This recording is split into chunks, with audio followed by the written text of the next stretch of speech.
some of these efforts to stop Mamdani have only helped him. Only helped him, because billionaires have come out in force against every policy and against Zoran as a candidate. And that says a lot. They're like accidentally making him more popular. You know?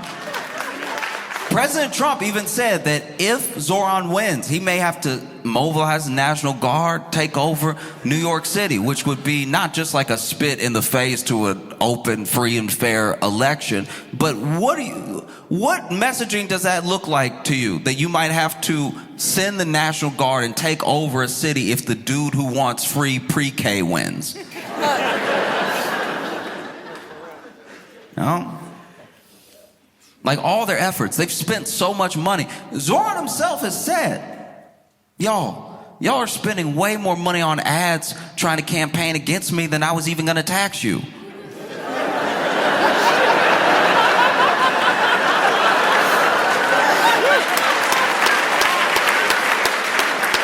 You don't want it that bad, and why don't you want it that bad? That's crazy. There's something happening here, and I think that's why it's got so much tension across the nation. I think that, you know, America's very good at telling a story, and America is a salesman unto itself. It's like a salesman of a dream and of an idea, you know. And people, you know, one of the things that Trump and other people have said about Zoran is that he's a communist. He says he's a socialist, but he's a communist. And maybe that would have worked like 20 years ago. That might have worked. But we are a capitalist country. We all live in capitalism. And it's going poorly enough for enough people that they're willing to try anything.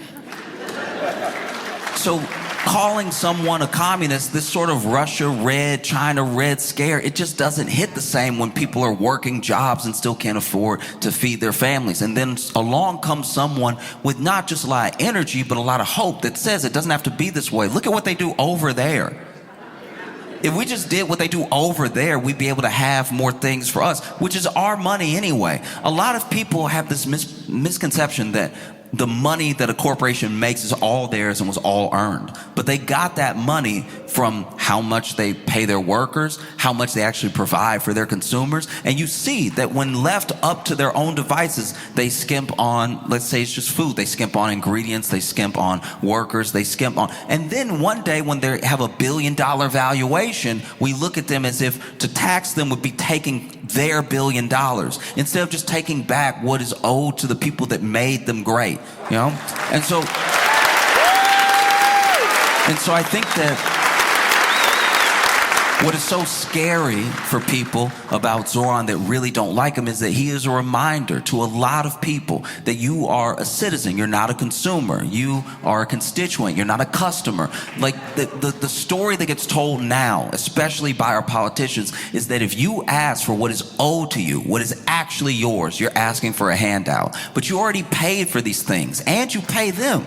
So the idea that these people would all stand together in unison against this person who just wants to make the bus free should tell you something. And all of them stand together against him in the way that they are, with all the money they're throwing at him, and with all the fear-mongering that they're doing. It's having the opposite effect, because now to vote for him, even if you don't even like him, you get to stick it to a billionaire, people you already don't like. So what you've accidentally done is made voting for him like kind of cool as well. It would be like if you didn't want someone to date someone else, but the way that you lobbed things at them, the things that you said about them to try to discourage this person from dating this other person, would be like if you sat them down and said, oh, you don't want to get with him? No, his penis too big. He's just...